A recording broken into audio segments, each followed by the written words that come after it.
참 이 좋은 가을이 점점 끝나가고 있는 것 같습니다. 너무 아쉽다는 생각이 듭니다. 이제 곧 추운 겨울이 닥치겠죠.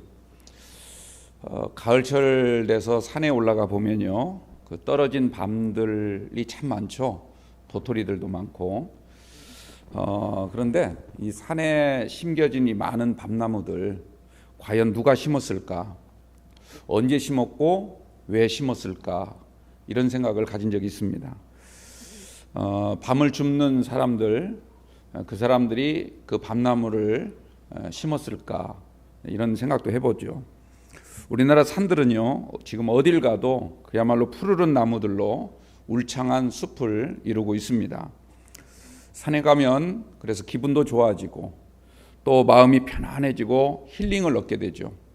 그래서 수많은 사람들이 산을 즐겨 찾습니다.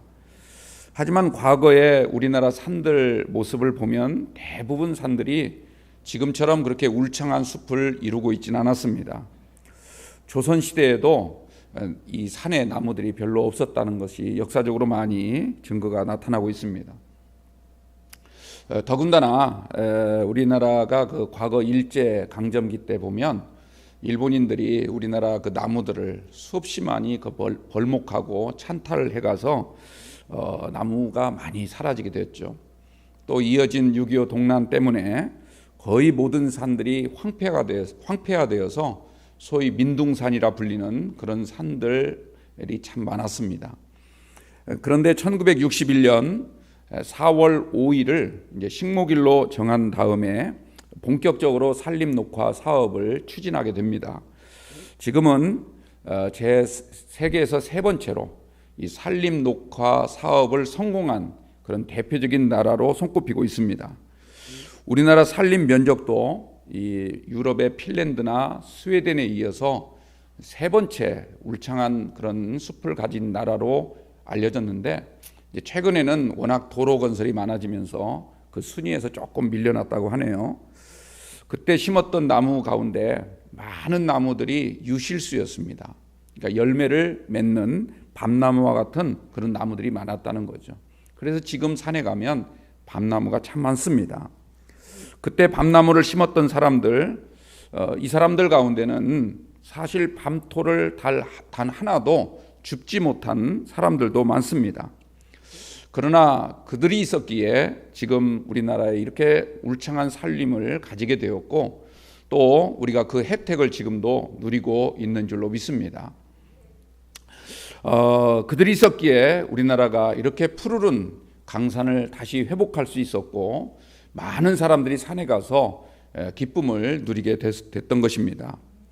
어떤 사람은 나무를 심기만 한 사람도 있는가 하면, 또 어떤 사람은 자기는 한 그루도 심지 않았으면서 그 혜택을 누리는, 열매를 거두기만 하는 그런 사람들도 있습니다. 오늘 전도자가 말하는 1절 말씀이 바로 그것을 우리에게 말해주고 있습니다. 이 모든 것을 내가 마음에 두고 이 모든 것을 살펴본 즉 의인들이나 지혜자들이나 그들의 행위나 모두 다 하나님 손 안에 있으니 사랑을 받을는지 미움을 받을는지 사람이 알지 못하는 것은 모두 그들의 미래의 일들임이니라. 전도자가 그렇게 오늘 말하고 있죠. 우리가 이 땅에서 행한 모든 것, 우리가 살아있을 때 행한 모든 일들, 사람들이 볼 때는 야, 참 의롭다, 지혜롭다 이렇게 말할지 모르지만 그 일의 결과, 이것은 하나님 손 안에 달렸다는 것이죠. 하나님께 사랑을 받을 만한 일인지 아니면 도리어 미움을 받을 만한 일인지, 그것은 먼 훗날에 미래의 일들이겠다, 즉 하나님께서 결정하실 일이다 라고 하는 것을 우리에게 일깨워주고 있습니다. 우리가 이 땅에서 잘 살았는지 아니면 잘 산 것 같은데 실은 잘못된 삶을 산 건지, 지금은 우리가 알 수 없을지라도 언젠가 하나님 앞에 섰을 때 내 삶의 진정한 가치 판단이 내려지게 돼 있다는 겁니다. 내 인생의 가치 판단을 내리시는 분은 바로 하나님이십니다. 절대적으로 하나님 소관이고 하나님 손에 달려있다. 우리가 이 사실을 꼭 잊지 않게 되기를 바랍니다. 이 땅에서 행한 일이 그것이 하나님께 영광이 되었는지, 어떤 것은 죽는 날까지 알 수 없는 그런 경우도 있지요. 사람들 눈에는 성공한 것 같은데 아닌 게 있고, 또 우리가 볼 때는 내 삶은 실패한 것 같다, 이런 생각을 가질 수 있는데, 하나님은 아니야, 너야말로 정말 성공적인 삶을 살았어, 이렇게 말씀하실 수 있다는 겁니다. 내 생각에는 내가 똑똑하게 처신한 것 같은데, 그런데 하나님께서는 아니라고 한단 말이죠. 반대로 나는 정말 바보스럽게 산 것 같은데 하나님은 아니야, 너야말로 정말 제대로 삶을 살았어, 이렇게 말씀을 하실 수 있습니다. 따라서 여러분들, 인생의 성공과 실패, 이것은 우리 입으로 함부로 발설해서는 안 됩니다. 섣부르게 판단해서도 안 됩니다. 오직 하나님만이 아시는 일인 줄 믿습니다. 목회도 그런 것 같아요. 큰 교회, 대형 교회 맡아서 그야말로 최고의 대우를 받고 목회를 해도 나중에 주님이 너 누군지 몰라, 이렇게 하실 수 있다는 거죠. 또 반대로 저 시골 아주 사람도 없고 정말 힘든 그런 목양지에서 평생을 어렵게 힘들게 목회를 했어도 주님이 마지막 날에 그에게 내 착하고 충성된 종아, 이렇게 말씀을 하실 수 있습니다. 사람의 판단은요, 주님의 판단과 다릅니다. 주님의 판단은 우리의 생각과는 전혀 다르다는 것을 꼭 기억하십시오. 주님의 생각은 정확하고 실수가 없으며 완전 무결하시다, 성경은 우리에게 말씀하고 있습니다.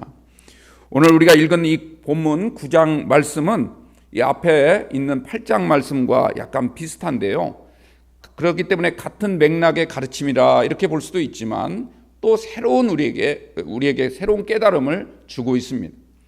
이 9장 말씀부터는 전도서의 결론 부분으로 이렇게 나눌 수가 있는데요, 오늘 이 말씀을 통해서 전도자는 우리에게 세 가지 주제에 대해서 말하고 있습니다. 우리 인생 정말 성공적인 삶을 살기 위해서 오늘 주시는 이 세 가지 교훈, 이 세 가지 영적인 가르침을 잘 새겨듣게 되는 저와 여러분들이 되시기를 주님의 이름으로 부탁을 드립니다. 그러면 첫 번째 교훈이 뭔가? 오늘 살펴볼 첫 번째 주제는 사람은 누구나 죽는다는 것입니다. 사람은 누구나 죽는다. 죽음 앞에서 피할 수 있는 길은 없습니다. 너무나 당연한 말이지요. 이 당연한 사실을 우리가 잊고 살아갈 때가 참 많습니다. 의인이나 악인이나 선한 사람이나 악한 사람이나 또 많은 일을 한 사람이나 적은 일밖에 하지 못한 사람이나 하나님을 믿는 신앙인이나 하나님을 믿지 않는 불신자나 다 모두가 죽게 되어 있다는 사실, 이것은 기정사실이라는 겁니다. 오늘 2절 말씀을 한번 보십시오. 모든 사람에게 임하는 그 모든 것이 일반이라. 그래서 일반이란 말은 똑같다, 이런 뜻입니다. 의인과 악인, 선한 자와 깨끗한 자와 깨끗하지 아니한 자, 제사를 드리는 자와 제사를 드리지 아니하는 자에게 일어나는 일들이 모두 일반이니 선인과 죄인, 맹세하는 자와 맹세하기를 무서워하는 자가 일반이로다. 다 똑같다는 것이죠.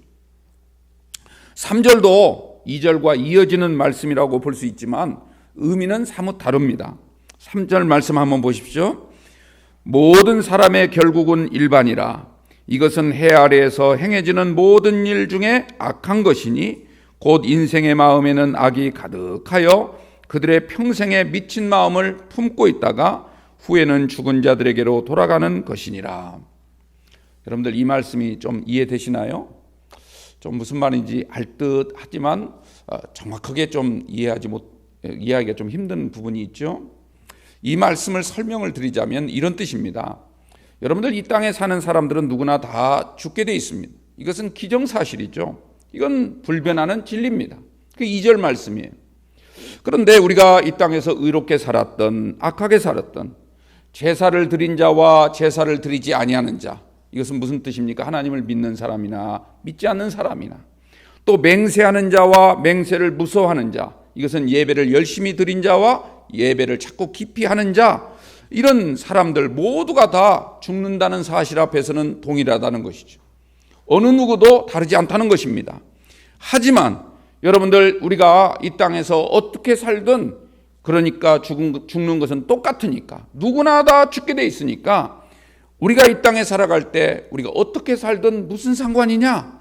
어차피 죽을 몸이라면, 어차피 죽을 생명이라면 우리가 이 땅에서 어떻게 살든 무슨 상관이냐고 생각하면서 사는 사람들은 악을 서슴지 않고 행한다는 것입니다. 그렇게 믿는 사람들은 항상 마음속에 악이 가득하고 평생 미친 마음을 품고 살아간다, 이렇게 말하고 있습니다. 평생 미친 마음을 품고 살아간다, 이 말을요, 이 현대인의 성경이라고 하는 번역서를 보니까 뭐라고 말하냐면 마치 미친 개처럼 살아간다, 이렇게 번역을 해놨더라고요. 참 확 와닿는 그런 말입니다. 결국 그들이 믿는 대로 그들은 죽은 자에게로 돌아간다, 이렇게 결론을 맺죠. 죽은 자에게로 돌아간다, 이 말은 앞서 먼저 지옥에 갔던 사람들처럼 똑같이 그 길로 걸어가서 결국 지옥에 갈 수밖에 없다는 것이죠. 이런 모든 사람들의 결국 가는 곳은 다 정해져 있다는 말입니다. 여러분들, 세상에 이런 사람들이 점점 많아지고 있습니다. 어차피 죽으면 똑같은데 뭐 이 땅에서 아둥바둥 그렇게 힘써 살아갈 일이 무엇일까?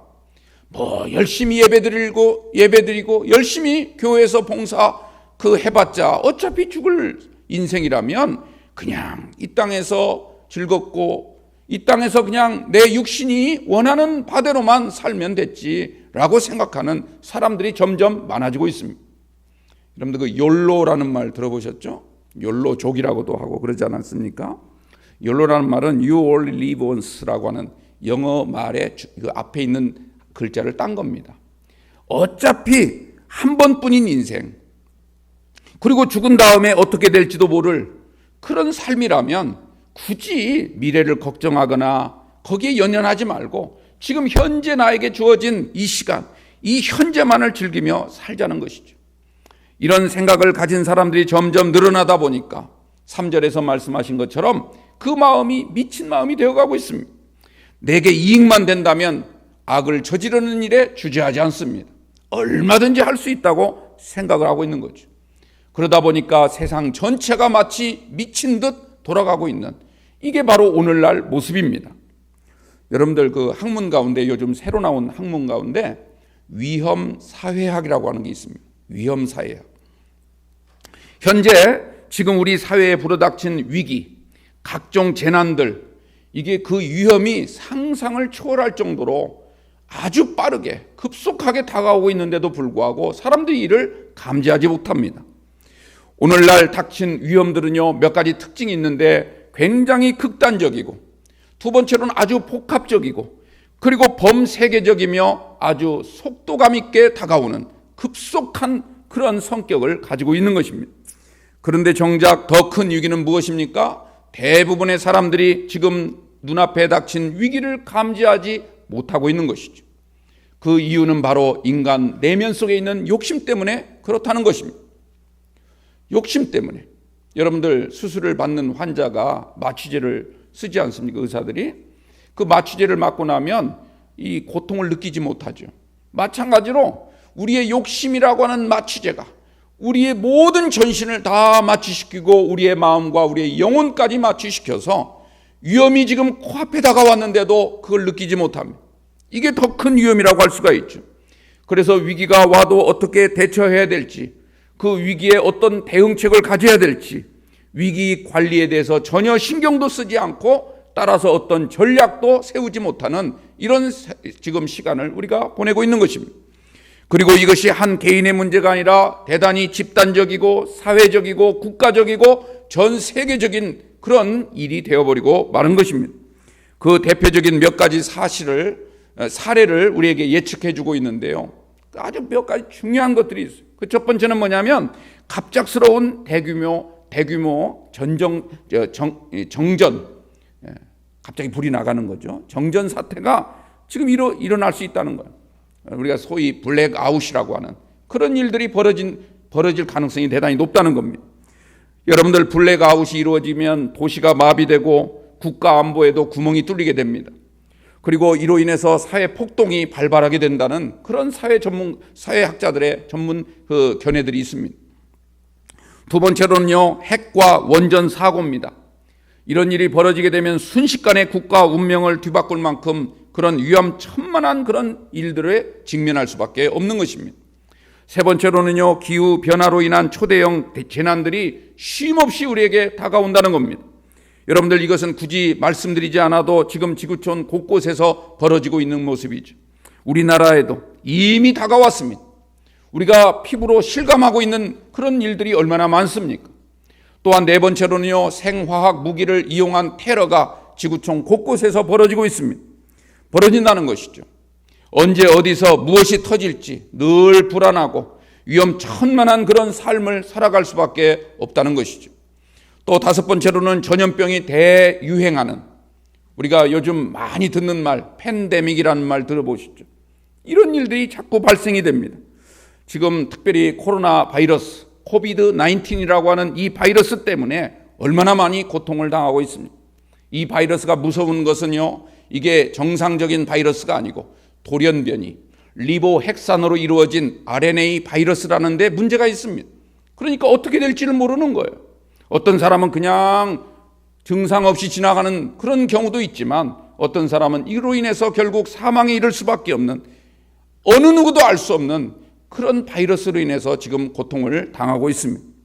또 하나 빼놓을 수 없는 게 뭡니까? 전쟁이죠. 전쟁.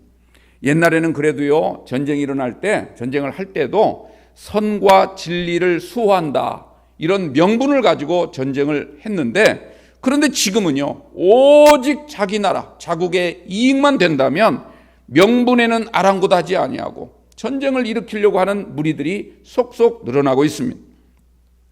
이렇게 위험한 세상을 만드는 근본적인 원인이 무엇일까? 아까 말씀드린 것처럼 바로 인간의 탐욕이 있다는 것이죠. 인간의 탐욕으로 인해서 우리의 도덕성이 상실하게 되고 진리를 외면하게 되고 결국 인간성 자체가 파괴되는, 그것을 오늘 본문이 뭐라고 말합니까? 미친 마음을 품기 때문이라, 이렇게 말하고 있는 것입니다. 왜 사람들은 미친 마음을 품고 살아갈까요? 사람은 누구나 죽는다는 사실, 이것은 정말 우리가 기정사실이죠. 이건 누구에게나 똑같은 일반적인 사실이지만 그 이후에 심판이 있다는 사실을 믿지 않기 때문에 그렇습니다.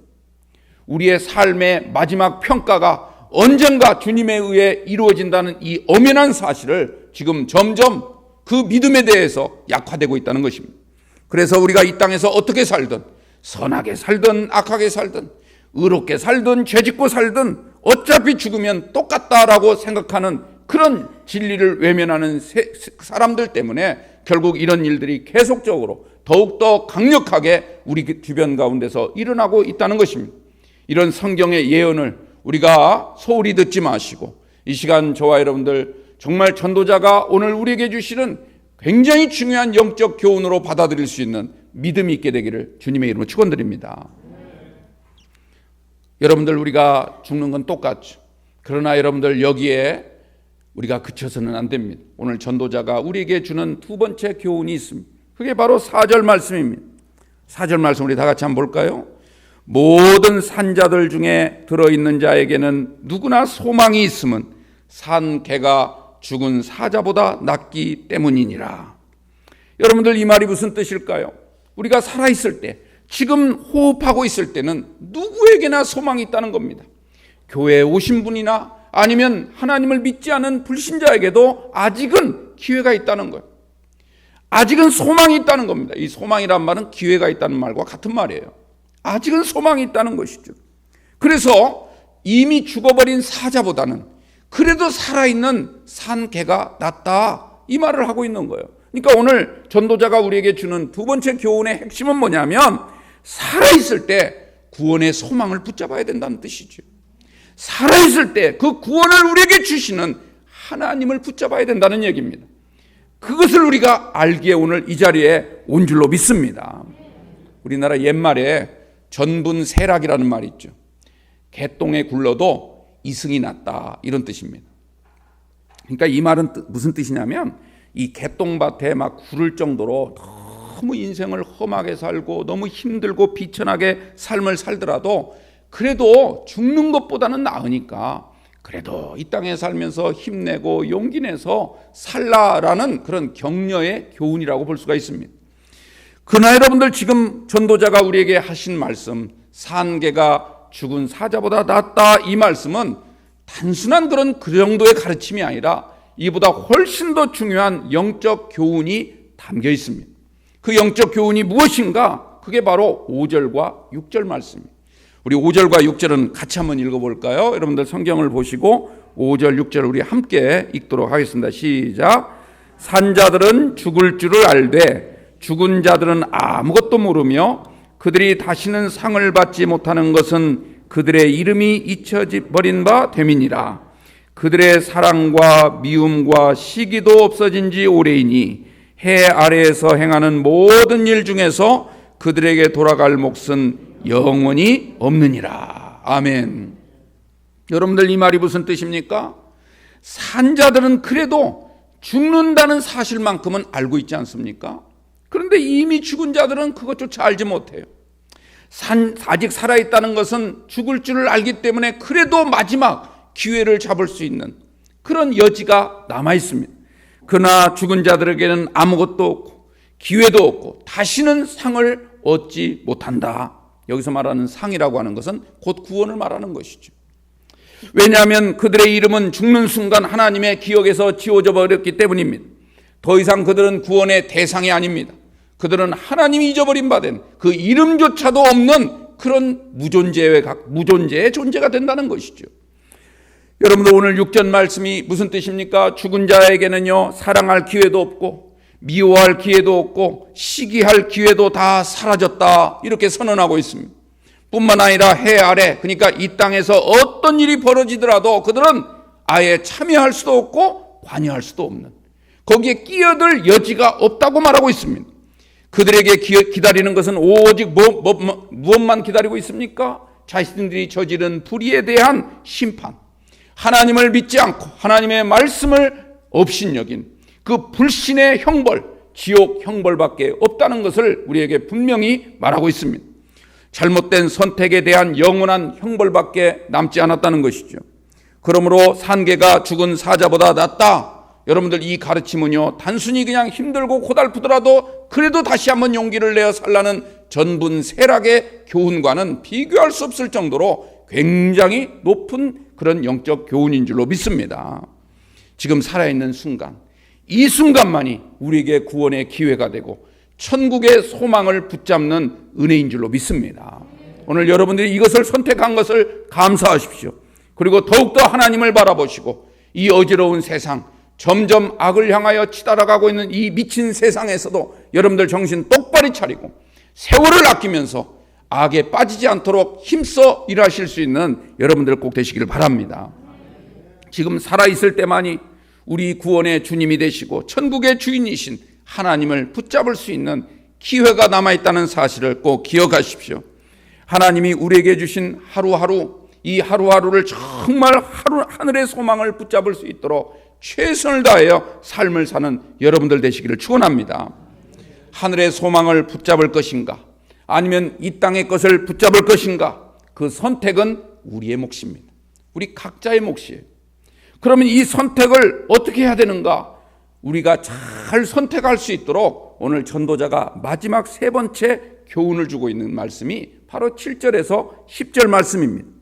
7절부터 10절 말씀을 간략하게 요약해서 요점만 말씀을 드리자면, 먼저 7절 말씀을 보십시오. 하나님이 우리에게 주신 음식, 포도주, 이 모든 것은 이 땅의 필요를 말하는 겁니다. 단지 어떤 먹는 음식과 포도주만을 말하는 것이 아니라 우리가 이 땅에 살아가면서 가져야 할 육신의 필요, 어쩔 수 없이 우리에게 필요한 최소한의 그러한 필요를 하나님이 주셨는데, 이것을 우리가 감사함으로 먹을 줄 알아야 된다는 겁니다. 감사함으로. 그래야 하나님도 그 모습을 보시고 우리를 기뻐 받으시고 우리의 모든 삶을 인정해 주시고 받아주신다. 여러분들, 이 사실을 꼭 믿게 되기를 바랍니다. 하루하루 자족하는 마음으로 사십시오.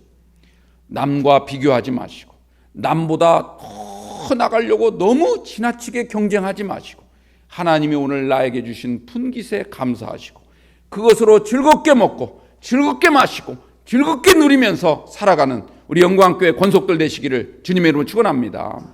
또 8절 말씀 무엇입니까? 8절 말씀이 가장 중요한 말씀이에요. 우리 다 한번 또 읽어보도록 하죠. 8절 말씀입니다. 내 의복을 항상 희게 하고 내 머리에 향기름을 그치지 아니하도록 할지니하다. 여기서 말하는 의복은 무슨 뜻일까요? 단순히 그냥 몸에 걸치는 옷을 말하는 것이 아니죠. 이것은 하나님의 백성다운 그런 모습, 그런 행실을 말하고 있습니다. 여러분들, 법관은 법관의 옷을 입어야 하죠. 축구를 하는 운동선수는 그 경기를 할 때마다 축구선수가 입는 경기복을 입어야 됩니다. 만약 반대로 입었다고 가정을 해보십시오. 법관이, 판사가 축구선수 옷을 입고 나왔다든지, 축구선수가 경기를 할 때 법관 옷을 입고 경기를 한다든지, 말이 안 되잖아요. 제대로 역할을 할 수가 없죠. 제대로 경기를 치를 수가 없습니다.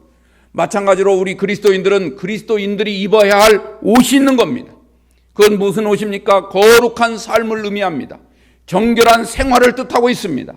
여러분들, 우리는 항상 거룩하고 정결한 모습으로 삶을 살아 그리스도의 옷을 입는 귀한 성도들이 돼야 될 줄로 믿습니다.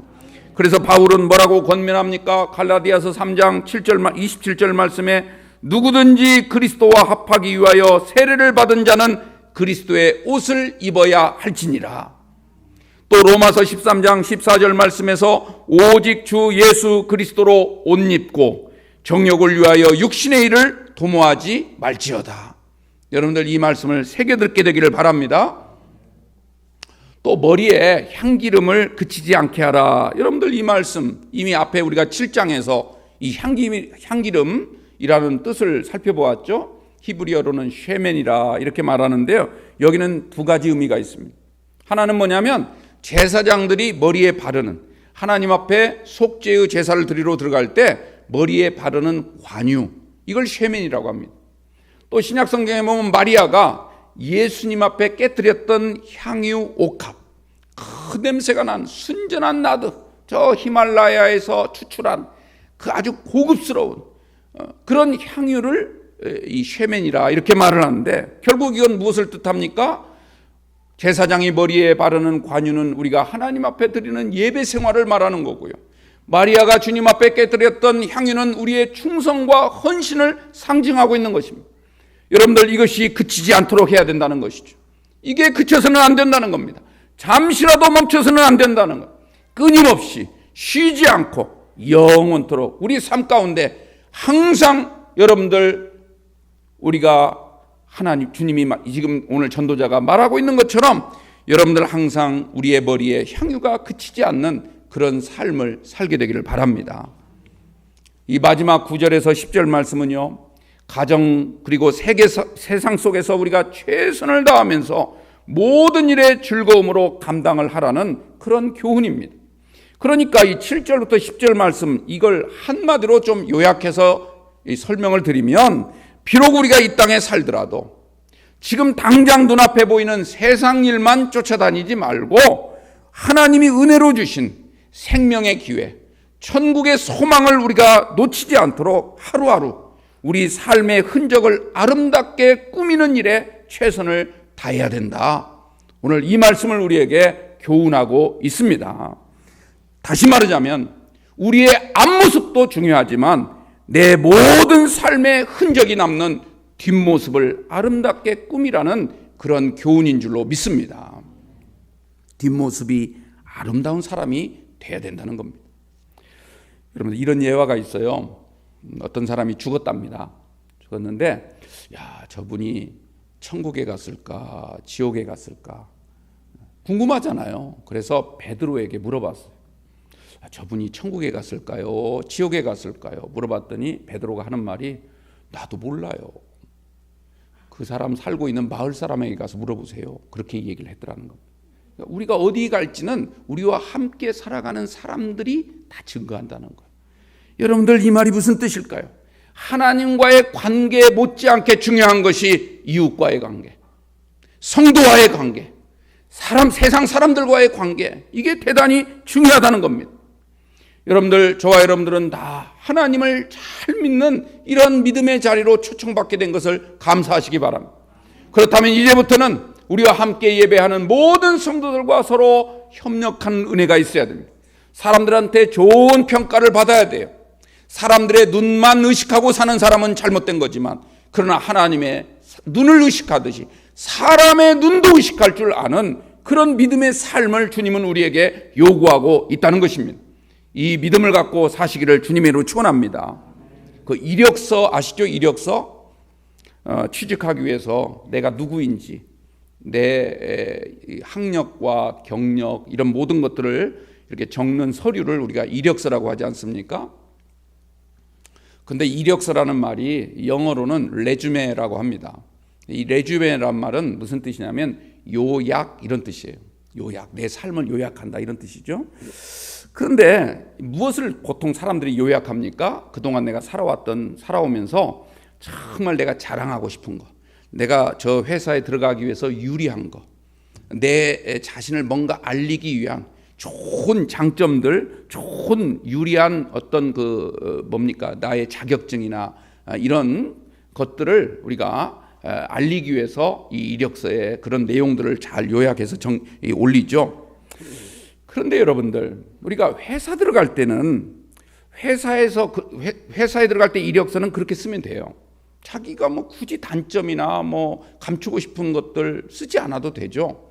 그런데 만약에 하나님이 천국에 들어갈 때 우리에게 이력서를 요구한다면 하나님이 보시는 이력서는 어떤 내용일까? 우리가 자랑하고 싶은 것, 나에게 유리한 것, 이것을 보시는 것이 아니라 사실은 내가 감추고 싶은 것, 내가 뭔가 좀 가지고 있는 약점, 이런 것들을 주님이 보신다는 거예요. 여러분들 이 사실을 꼭 기억하시기 바랍니다. 그래서 앞모습보다는 뒷모습을 보신다는 것이죠. 뒷모습. 내가 보여주고 싶은 것이 아닌 나와 함께 살아가는 이웃들이 나를 보고 내 뒷모습에서, 내 뒤에서 중얼거린, 내 뒤에서 수군거린 그 말을 유심히 듣는다는 것입니다. 여러분들 이 사실을 꼭 기억하게 되기를 바랍니다. 여러분의 레주메는 뭡니까? 여러분이 쓰고 싶은 그런 레주메가 있고 하나님이 보시는 레주메가 있다는 거예요. 여러분들, 하나님은 우리의 앞모습보다는 뒷모습을 더 유심히 바라본다는 사실을 기억하시고, 우리가 살아갈 때 앞모습도 아름다워야 되지만 뒷모습이 아름다운 그런 여러분들이 꼭 되시기를 주님으로 축원합니다. 하나님이 기뻐하시고 그런 사람을 통하여 비록 이 땅에서는 우리가 실패한 것 같고 이 땅에서는 바보스럽게 살아간 것 같지만 다른 사람은 다 지혜롭고 똑똑해서 손해보지 않고 살았는데 나는 왜 이렇게 어리석어서 오직 주님만 바라보고 이렇게 바보스럽게 살았나, 그렇게 한탄하실지 모르지만 주님은 그 모습을 보시고 우리에게 잘했다, 착하고 충성된 종아, 칭찬하실 줄 믿습니다. 이 믿음을 오늘 가지시고 여러분들, 오늘 전도자 솔로몬이 우리에게 주신 이 영적 교훈을 가슴에 새겨서 인생에 승리하는 인생으로 여러분들 장식되기를 주님의 이름으로 축원드립니다. 기도하겠습니다.